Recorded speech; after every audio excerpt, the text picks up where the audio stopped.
Hello Achievers, today I would like to introduce you to an amazing guy. He's Robert Allen. Hello Robert. David? How are you? Very good, thank you. I'm so glad to be with you today. I have a lot of questions, and because we don't have time, I will ask my main questions. Very good. I would love to know what is the wealth mindset. It's when you get to achieve everything you want. Yeah? And Yeah. can you explain some of maybe of the common factors of the wealthy people? Wealthy people have dreams. Yeah. They know what they want. They have the plans to create the lifestyle of their dreams. This home was one of our dreams. So it took me 63 years to get into this home. So it was a dream of ours to have a beautiful home with a view out to the ocean and a place where I could do seminars right next door in the theater. You know, each entrepreneur has dreams. They want to have certain freedom, so they don't have to work for somebody else, so that they can follow their passions. So I think that's the wealthy mindset. Okay, so the first one is dream. Mm-hmm. You have to have dream, big dream, Mm-hmm. maybe. What could be the second one about the wealth? The second principle? Yeah. To break your big dreams into small little bite-sized pieces. Okay, and the baby step. Every day. Every day. It's also having what I call a ritual, whereas every day it becomes the building block of a great life. So all of your entire life, which would be made up of about, depends on how long you live. If you live 100 years, that would be 36,500 days. No, let's see. Yeah, 36,500 days. Mm. So if every single one of those days has good building blocks in it, one of those things is I call your ritual, where you get in the morning and you plan your day and you do your spiritual praying and reading spiritual books and centering yourself. And yes, what is your own ritual? I get up this morning at 6 o'clock. Wow. I read the scriptures, the Bible. The same time, or do you change? Every time, every day, exact same day, every single day. Okay, and how long do you? Half read? an hour usually. Okay. Then a prayer, a kneeling prayer, Okay. and Wow. then planning out the next 90 days and the next nine months, the next 9 years, the next 90 years. Each day? Yeah. So some days I miss. No, not every day, but in terms of the 90 days, yeah, every day. Okay. Plan out what's going to happen over And the next 90 days. Sorry, wait. And breaking down everything into projects. You can only handle so many projects. So I have 3 main projects, and if there's a 4th project, it usually doesn't get done. So you choose what your projects are, and then you focus on those to make them happen. Okay, only not more than 3 because you cannot be focused, right? That's right. Okay. You can't juggle more than 3 balls.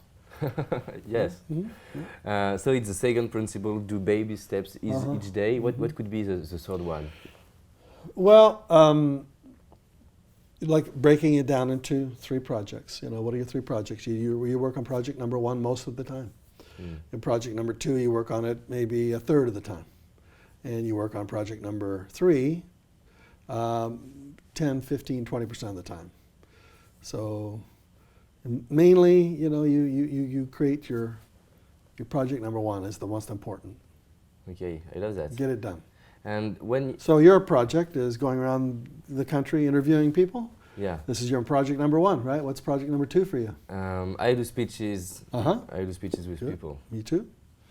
And what could be the third one? Well, if you have to think about the third one, that's good, because 2 is a lot. Yeah, I do a lot of speeches and interviews. Uh-huh. Main projects for me. Yep. But most people have too many projects. They're juggling, because entrepreneurs love to create opportunity, and they see opportunity everywhere. Yeah. Everywhere. So in this room, look at the opportunity in this room. Every single thing you see made somebody a fortune. The carpet, your pants, my watch, the lights. Everything in this room made somebody a fortune. So as an entrepreneur, you see products everywhere. Yeah. I can improve that camera. I can make these pants better. More comfortable. Yeah, exactly. I can, make those cheaper. In other words, every single product can be improved. Yeah. So there are millions of opportunities everywhere. And how do you choose? You choose your purpose in life. You come into this planet with gifts. When you're born, you come from another world, is my opinion, in my belief. We come from another world where we were preparing to come here to this planet. And we knew we would be born in the body of a baby. We knew we would forget everything. But we came with us, we brought with us this spirit, this deep, wise spirit. When you look in a baby's eyes, you can see there is a wise spirit in there. And we come with gifts and talents and passions and values and things that are important. And we come to this earth to discover those gifts that we have been given, and to be able to discover them and then to magnify them and to be able to give that gift to the world.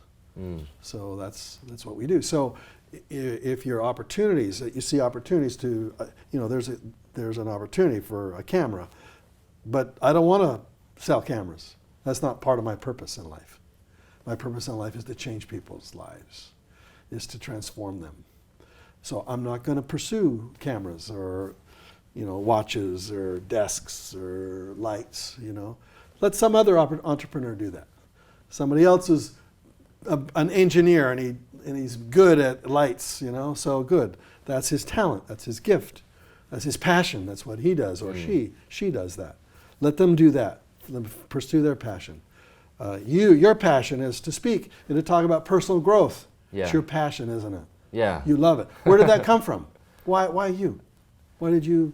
I was shy. That's why Yeah? I developed myself, and I want to help people to grow. So why? Why do you want to do that? Have you always been that way? No. No, but you discovered it. Yeah. And On now the way. you're passionate about it. You're flying all over the world to learn because you're insatiable, hungry to learn. That's purpose. And when you tap into that and you pursue that, you're going to change the world. You, David, you're going to change the world. Yes. Do you think everybody can? In their own way. Absolutely. Everybody comes to pursue their gifts. Many people don't discover them, or they have fear. They don't believe that little old them could do anything. But about personal growth. You believe everybody has growth possibilities. Everybody. Yeah. And they just talk themselves out of it, or they let somebody else talk them out of it. But if you pursue your dreams, you can achieve them. I love that. What are the common factors of your best clients? Why your best clients have this amazing success?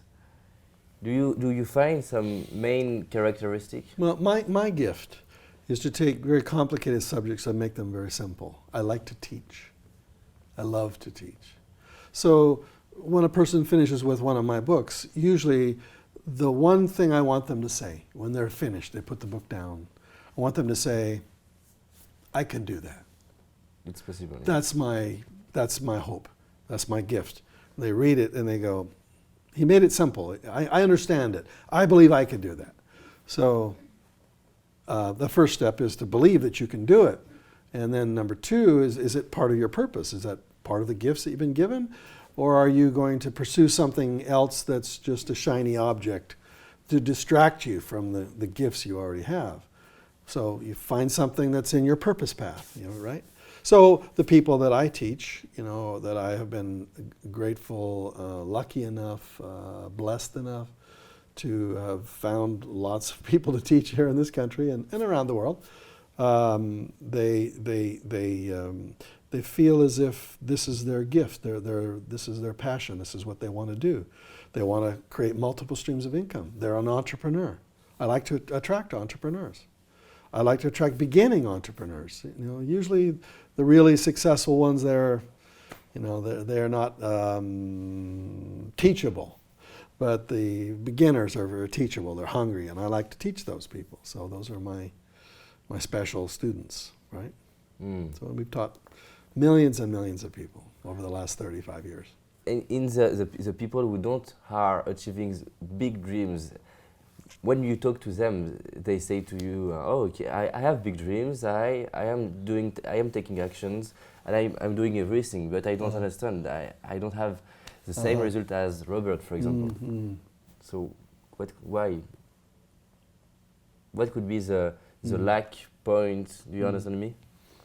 The things they don't understand. Well, you know, for many people, it's like an airplane when you're at if you're on an airplane, you're getting ready to take off on the runway, and you push the throttle all the way down. Yeah.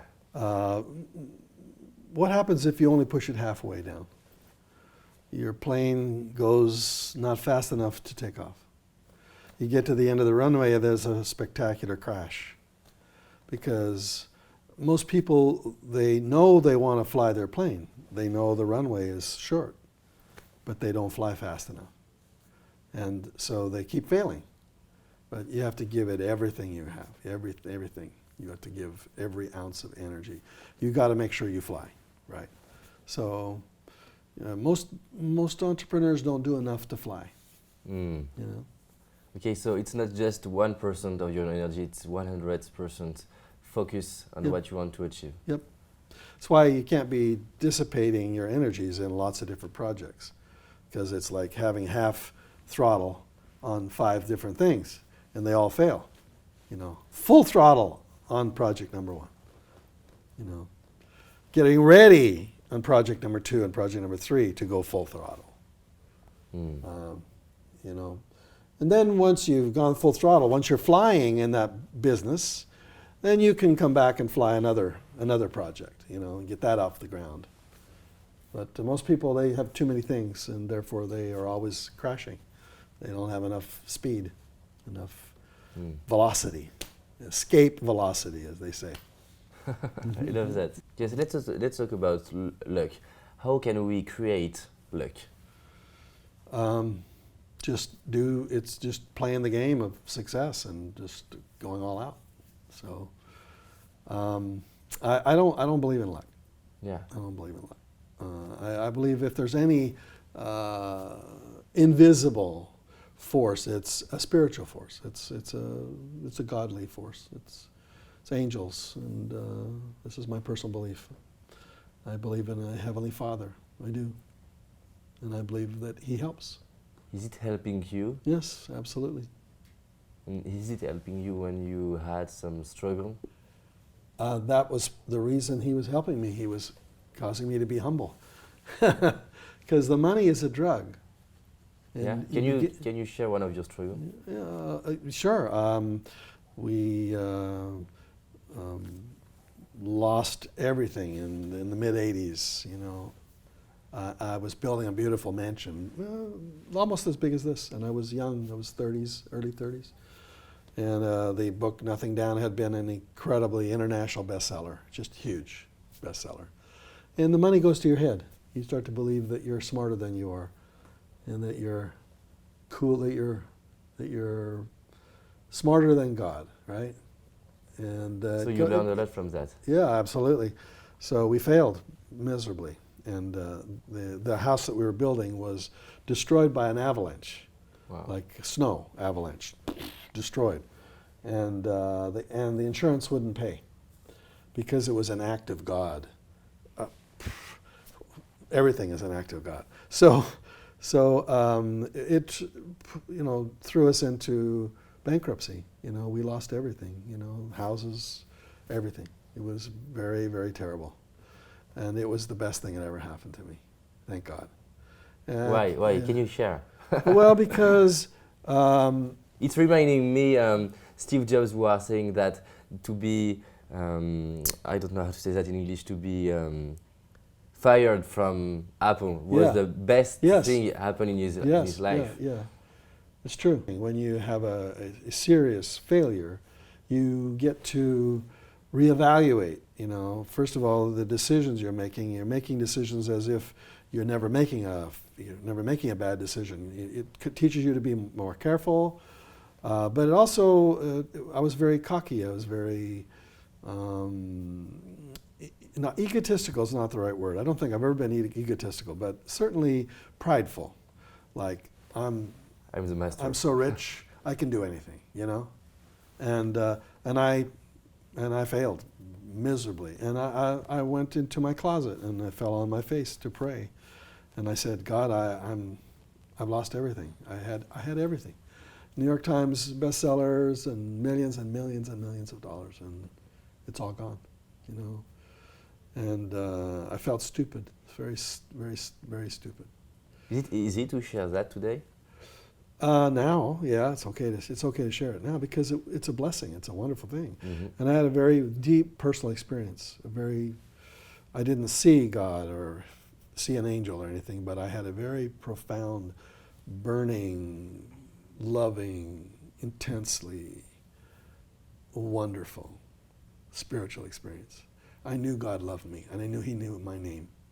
And I knew if I would just give Him credit, as I give Him now, always, every time, every day, that things would work out.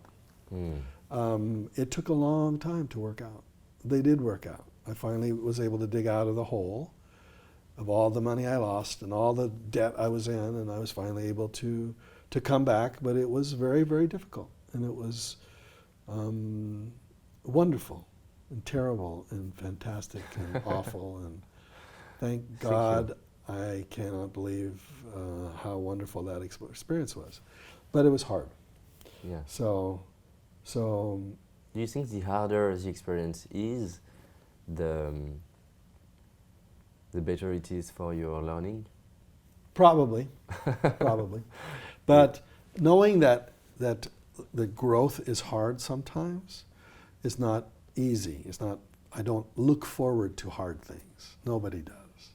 But when they happen, if they do, then you have to go through them and you have to learn from them, and you can't blame anybody. You just have to learn. You can either learn or you can blame. Yeah. If you blame, then it's finished. You're done. If you learn, you say, oh, what can I learn from this? It's hard. Life is designed that way. It's hard. Life is hard. Learning experience in the life. Yeah. So you learned that with this experience. Do you think I can learn that without to fail in the same way? I hope so. For you. How can I learn that? Well, I don't know what your spiritual belief is, but just be connected to your Heavenly Father. Just give credit constantly. There is a God. Say thank you. Be grateful. Be humble. That's what I would recommend. Okay, I have a last question. Let's imagine that we can go back in the past, okay, and the Robert Allen of today can speak to the young Robert Allen. What do you want to say to him to help him to succeed and or be happy in this life? If you have three messages you want to say. 3 messages to the younger Robert Allen. Life is short. And you can get more done when you're younger. You have more energy. So do more. And leave a legacy, Leave a legacy. I would warn him. I would say, you're going to have some tough times. I had a car accident, almost killed me. I had, the bankruptcy that wiped me out financially. Other than that, life has been fairly good. Very, very good, actually, very good. But there'll be some experiences in the future, young Robert Allen, that you'll need to learn from. I'm not going to tell you what they are, but when they show up and they're tough, you're going to come through them as a stronger, better human being. It's great. So just keep looking for that opportunity. to learn. Yeah, so what you're saying, the ability to learn quickly, it's very important to be able to learn with every experiences in every time. So you read every day, you learn from your experience, you learn from hard moments. Yeah. So you learn every time, Yep. right? Yep. Yep. You need to learn faster from every disaster. And that life is lots of disasters, just little things that go wrong. I would tell people, I know that I spoke on a stage with Oprah. This was, 5 or 6 years ago. And they asked us to write down our 3 main lessons from life, and they put it in a little book. So lesson number 1 is put the big rocks in first, meaning if your life is a jar filled with rocks, you can put big rocks and little rocks and small pebbles and sand and water. If you don't put the big rocks in first, you can't get them in. So that's why I start my day off with my big rocks. So that'll be exercise, that'll be planning, that'll be spiritual. You have one day off each week? No, every morning. Oh. Every day. Okay, so every day. Life is boiled down to one day. It's just a series of days. So every day has to be perfect. Perfect is not the right word. It has to be fantastic. It has to be a day that's important. Every day is important. Sun comes up, sun goes down. You come into this life, you leave this life. It's all one day. So make sure your day is a good day. I love this advice. So big rocks, put those big rocks in first. Then the smaller things, your activities, your hobbies, your business, those are smaller pebbles. Most people put in the least important things. They get up in the morning and they don't plan their day. They just live. But you need to put the big rocks in first. So number 2 is give the first 10% away. When you make money, give 10% away, right off the top.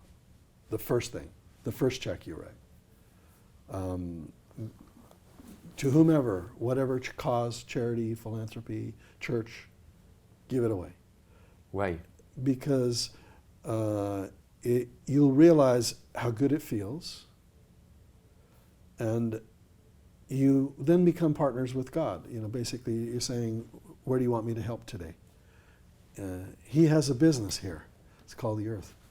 And usually when we go to God, we go, I need this, I need this, I need this, watch out for that.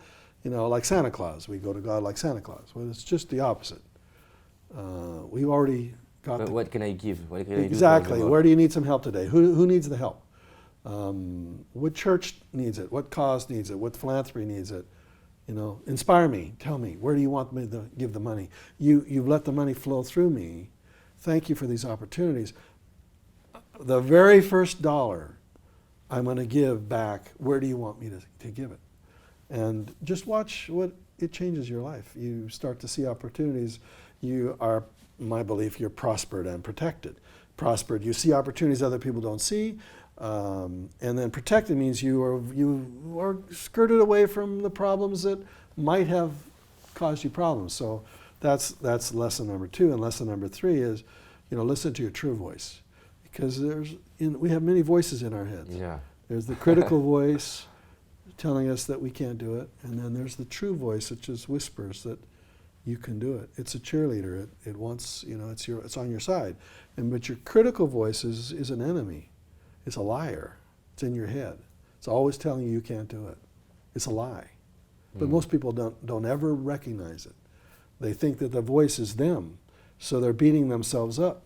And they're believing it. Like, I can't do this, what's the matter with me? They have doubts, doubts.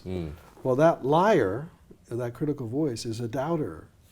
It wants you to doubt. It doesn't want you to succeed. So if you're trying to teach people how to be successful and have personal growth, teach them to notice what's going on in their mind and in their heart. The heart is really the truth mechanism. When you feel it, when you know it, you feel it usually in your heart. You nudged, towards something that you just know is the right thing to do for you. You made a decision. You're going to go travel and talk to these successful people. How did you know that was the right decision? Could have been a stupid decision. Yeah, a lot of people say to me that it is a stupid decision. Their critical voice was talking through their mouth to you. Yeah. And you didn't listen to it. Yes, I Why? felt it. Why didn't you listen? I felt that it is one of my dreams, and I will learn from that. And if the worst happens, it will be okay. Yeah, good. So you got to follow your heart, and your heart from this is good things are going to come. I love this advice. Do you believe in intuition? Intuition? Oh, well, it's really a good question. Is it intuition or is it inspiration? Yeah. And they're different. Yeah. I think they're different.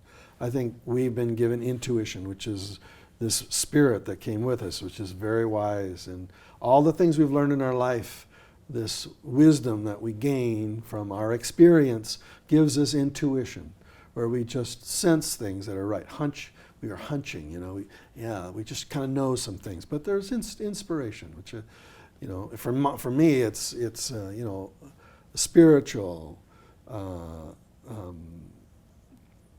prompting, where God is trying to speak to you, and you receive revelation for your own needs, and it's both.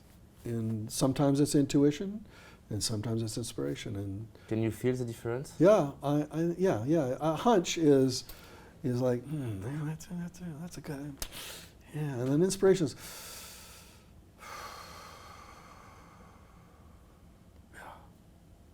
they're very different.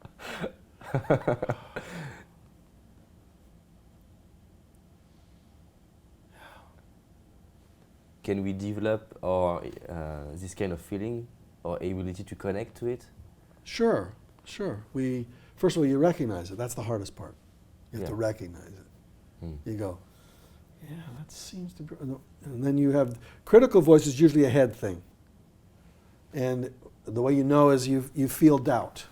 Yeah. You feel discouragement, So why am I feeling doubtful? I mean, life is good. I'm young.